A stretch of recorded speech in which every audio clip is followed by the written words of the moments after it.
Aí entra nessa área que a Não, gente conhece o bem. Mamute vai... A formação do Luiz também é na área do direito, o Luiz também Fundamentos da República Exato, exatamente. é incentivar a livre iniciativa e o trabalho, não é só o trabalhador, é o Exatamente. empreendedor também.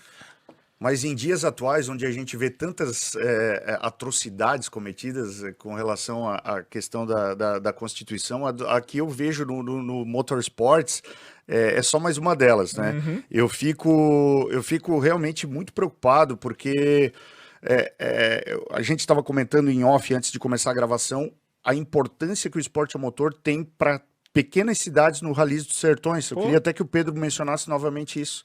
Exato. A gente estava falando... E o Sertões, ele vive isso. Eu tive a oportunidade de acompanhar na largada 5 Rally dos Sertões e eu fiz 2 Rally dos Sertões inteiros, de cabo a rabo, como liderando a equipe de apoio.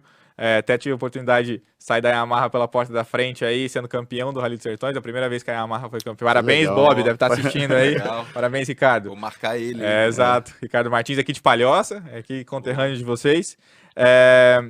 E o que acontece no Rally dos Sertões? Ele desbrava o Brasil.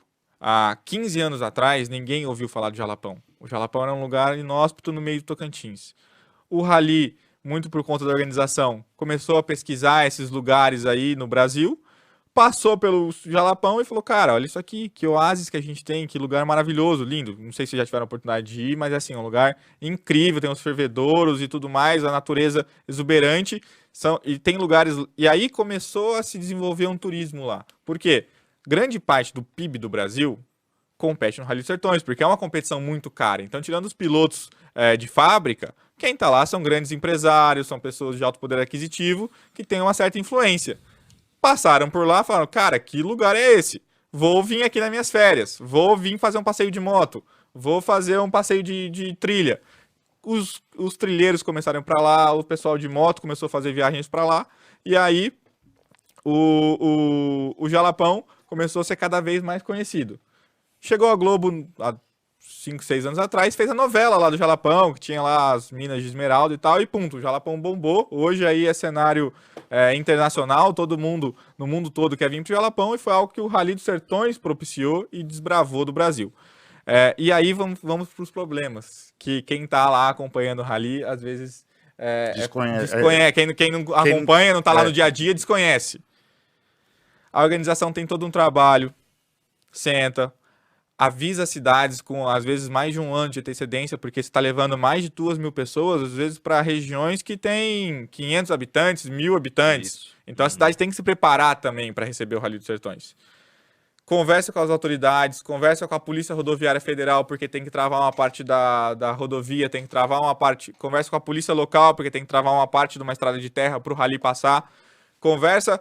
É um trabalho extenso. Conversa com cada produtor rural onde o Rally vai passar para explicar para ele que naquele dia ele não pode tocar a boiada, ele não pode ir com o caminhão naquela estrada porque vão estar motos passando a 200 por hora, carros passando a 200 por hora e tudo isso. Isso durante 5.000 quilômetros.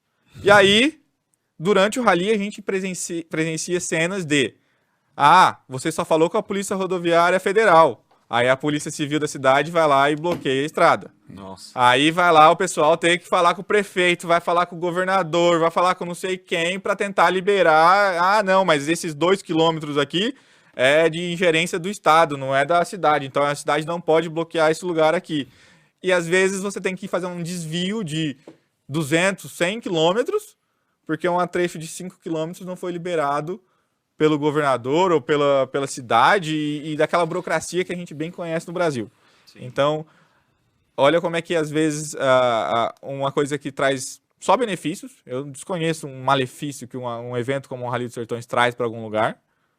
Olha o que ele tem que passar. Na verdade, né, Pedro, eu desconheço qualquer malefício que qualquer competição esportiva, independentemente de esporte a motor, traga para alguém. Até porque como a gente está falando de esporte, obviamente que eles são todos diferentes. Tem um esporte que o pessoal só corre, e mesmo assim só a corrida envolve uma indústria gigantesca, né? A gente está falando aqui de um esporte que realmente ele tem muitas características extremamente importantes para as cidades. E quando a gente fala de conceito de desenvolvimento de cidades, eu já atuo aí há uns 15 anos mais ou menos, ajudando cidades a se desenvolverem.